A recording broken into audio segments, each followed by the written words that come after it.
था, अत्यधिक प्रसन्नता थी और महाराज ने विवाह भी किया तो ऐसे ऋषि से किया, श्रृंगी ऋषि से, जो महान तपस्वी थे, परमहंस थे, परिव्राजक थे। बोलो महाराज, श्रृंगी ऋषि। वाल्मीकि रामायण सुनोगे तो ये महात्मा हमारे घनश्यामाचार्य जी जगतगुरु बताते हैं महिमा कि श्रृंगी ऋषि की क्या महिमा है? इनका तो मूल ग्रंथ है वाल्मीकि रामायण।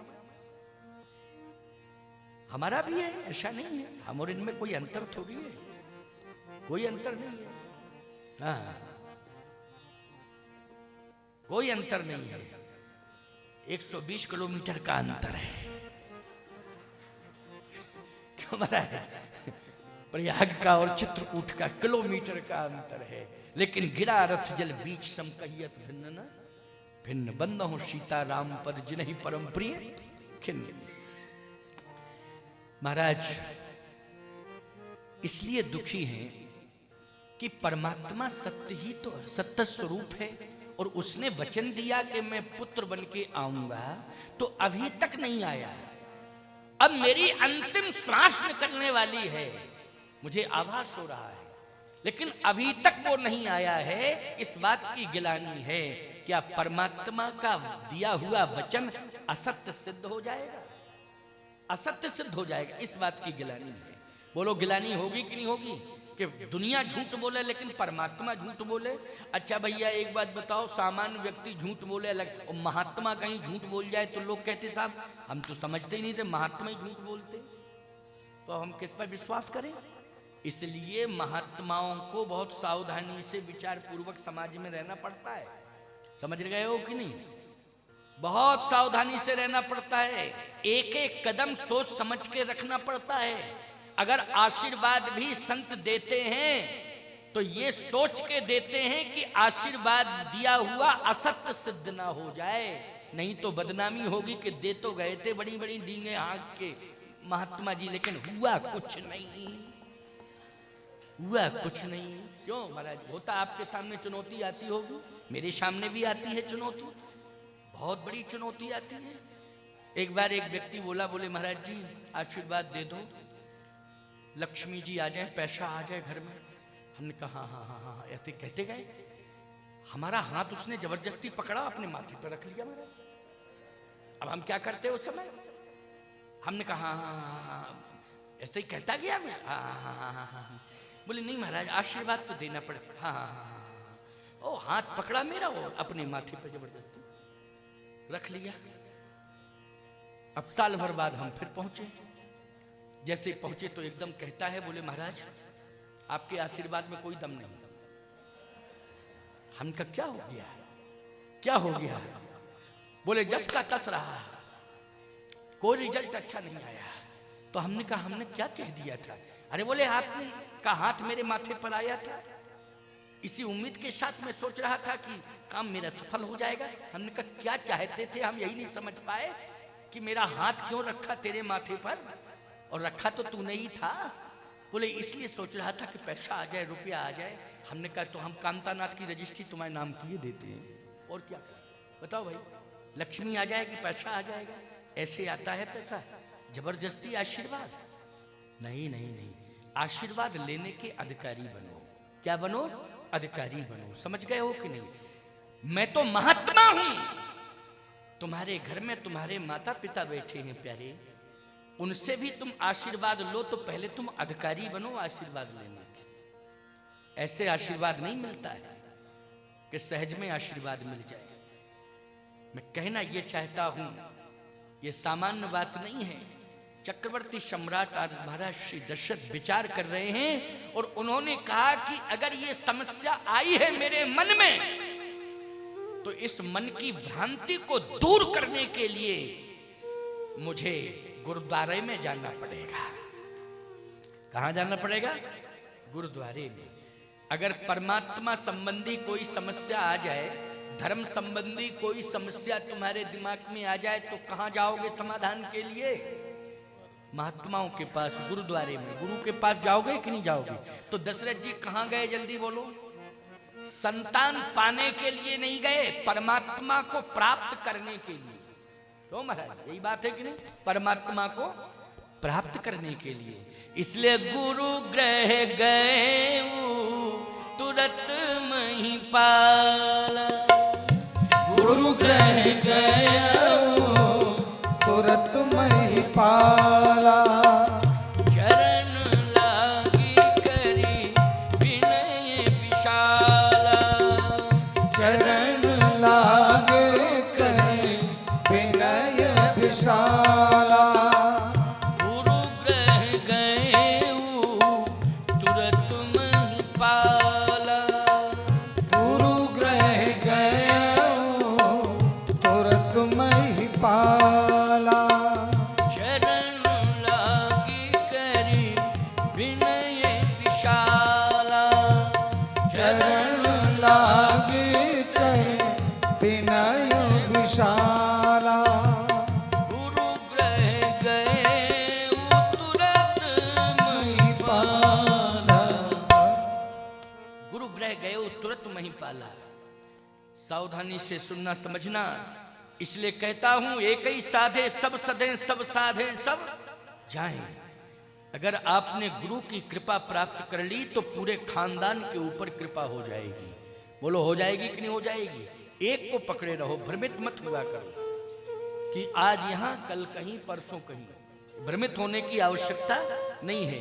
एक के प्रति आपका समर्पण हो गया तो सारे लोगों की कृपा बरसने लगेगी। आज ना तो कौशल्या जी को साथ ले गए, ना केकई जी को साथ ले गए, ना सुमित्रा जी को साथ ले गए। अरे भैया, यहां प्रधानमंत्री सुमंत को भी साथ नहीं ले गए। जब राजा जाता है तो बोलो भाई, जाता है मंत्रियों के साथ जाता है कि नहीं जाता है, लेकिन आज किसी को साथ नहीं ले गए। गुरु ग्रह गए तुरत महिपाला।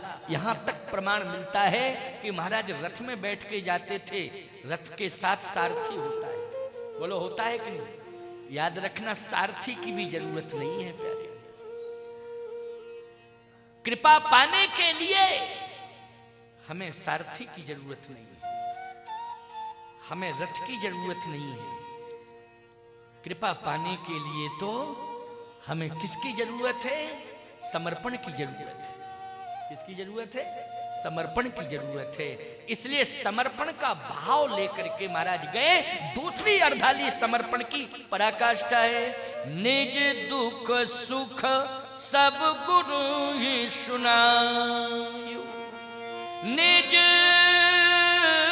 दुख सुख सब गुरु ही सुनायु,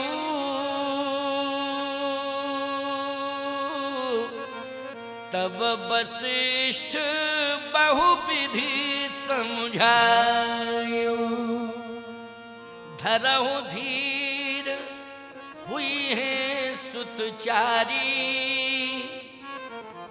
चिंता मत करो, जितना विलंब हो रहा है उतना ही ज्यादा फायदा। क्यों? जितना विलंब उतना ही फायदा है। इसके लिए धैर्य धारण करो, घबराया मत करो। इतने साल हो गए मंदिर दर्शन करते करते, कुछ मिला ही नहीं। आस्था रखो, बराबर निरंतर समर्पण, निरंतर समर्पण। श्रद्धा में कोई कमी नहीं आनी चाहिए। थोक में मिलेगा लाभ, याद रखना। ऐसा लाभ मिलेगा प्यारे कि आप आश्चर्यचकित हो जाओगे, लेकिन विश्वास की जरूरत है। वशिष्ठ जी ने कहा धरऊं धीर हुई है सुतचारी, लेकिन एक वचन देखें आप यहाँ, एक बार भूपति मनमाई भई गलानी मोरे सुत नहीं सुत, एक की आवश्यकता, ठीक है ना, एक वचन। लेकिन यहां तो बहुवचन, धरो धीर हुई है सुत चारी। अच्छा एक बात बताओ, अवस्था क्या है? चतुर्थ अवस्था है। बोलो चार अवस्था है। चतुर्थ अवस्था में प्रवेश कर चुके कि नहीं? अच्छा कितने पुत्रों के लिए कहा है? बोले 4 पुत्रों के लिए। अरे ये पुत्र नहीं है, ये परमात्मा 4 रूपों में प्रकट होगा। अभी तो एक ही रूप में प्रकट होता, लेकिन अब तुमने धैर्य धारण किया है, इसलिए वो परमात्मा 4 रूपों में प्रकट होगा। बोलिए चतुर्भुजी भगवान की। क्या बात है साहब, 4 रूपों में वो परमात्मा प्रकट होगा। अच्छा बोलो, निज आयुध भुज चारी।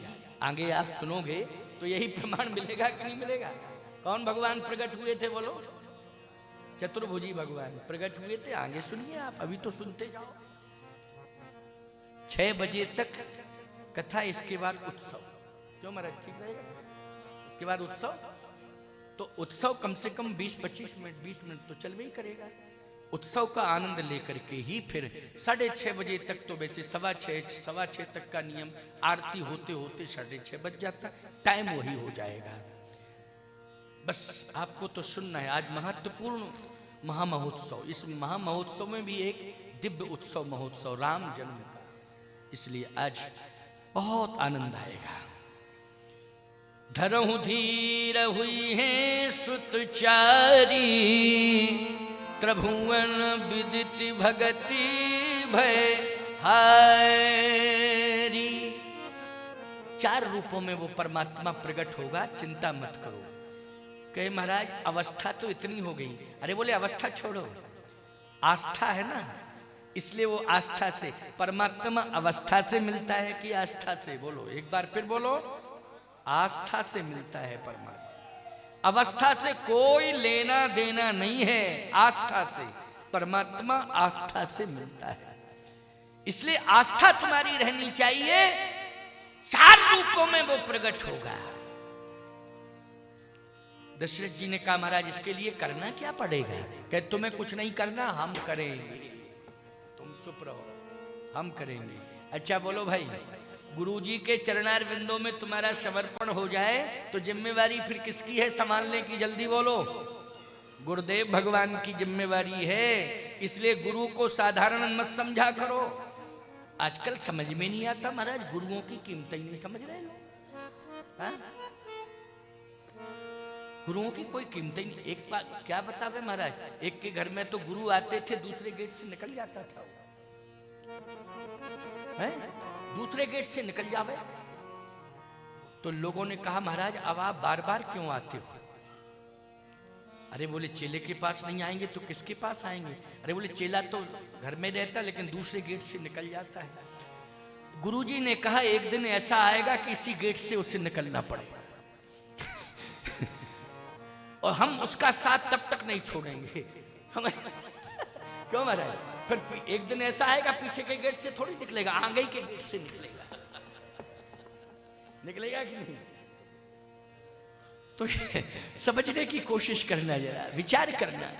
आप सब विचारवान हो, बुद्धिजीवी श्रोता हो, इसलिए कभी भी इस प्रकार का भाव नहीं आना चाहिए कि हम गुरुदेव के आने पर उदास हो जाएं या दूर होने की कोशिश करें। ऐसा भाव आना ही नहीं चाहिए। गुरु आगमन सुनत रघुनाथा, द्वार आए पग नायव माथा। बोलो प्रमाण है कि नहीं? यदि राम भक्त हो, श्री राम के प्रति आस्था है, तो गुरु आगमन सुनत रघुनाथा, द्वार आए पग नायव माथा। प्रभुता तज प्रभु कीन सनेहु, आज पुनीत भयउ मम गेहु। इन चौपाइयों के मर्म को समझो। गुरुजी आवे तो दौड़ पड़ो, उत्साह में भर जाओ, पूजन करो, स्तवन करो, स्तुति करो गुरुदेव की। गुरुर ब्रह्मा गुरुर विष्णु गुरुर्देवो महेश्वरा, गुरुर साक्षात परब्रह्म तस्मै श्री गुरुवे नमः। बोलिए गुरुदेव भगवान की। वशिष्ठ जी ने कहा चिंता मत करो, तुम्हें कुछ नहीं करना है, मैं ही करूंगा। क्या किया वशिष्ठ जी महाराज ने? कै श्रृंगी ऋषि श्रृंगी ऋषि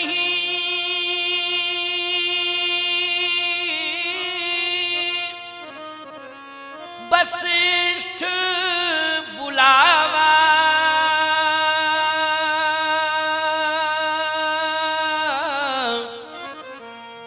पुत्र काम शुभ जग करावा। वशिष्ठ जी महाराज स्वयं बहुत बड़े आचार्य हैं। क्यों महाराज है कि नहीं? अच्छा, यज्ञ को स्वयं अपने आचार्यत्व में पूर्ण कर सकते थे, लेकिन किसे बुलाया वशिष्ठ जी महाराज ने? अच्छा, दशरथ जी अगर बुलाते तो ये होता कि दामाद को सम्मान दे रहे हैं। क्यों, ये भाव आ जाता कि नहीं? दशरथ जी ने इसलिए बुला लिया, महात्मा तो बहुत थे लेकिन दामाद थे ना, घर ही की पंचायत, घर में निपट जाए, क्या दिक्कत की बात है, दामाद को बुला ले या आचार्य बना दें। नहीं नहीं नहीं, किसने बुलाया है? श्रृंगी ऋषि को वशिष्ठ जी महाराज ने बुलाया है। बोलो बुलाया कि नहीं? एक महात्मा बक्सर में यज्ञ कर रहे हैं, वो रो रहे हैं, उनका यज्ञ ही नहीं पूरा हो पा रहा महाराज। विश्वामित्र जी, उनकी कथा का विस्तार भले ही कल होगा, क्योंकि आज तो समय नहीं बचा है, कल विस्तार होगा, समय नहीं हमारी समझ में तो विश्वामित्र जी तक, लेकिन थोड़ा संकेत दे रहा हूं। वो यज्ञ कर रहे हैं लेकिन यज्ञ सफल नहीं हो रहा है। जहीं जप जोग जग मुनि करहीं, अति मारीच सुवाहों डरहीं। जब भी मन बनाते हैं यज्ञ करने का, वो वेदी पर बैठे वो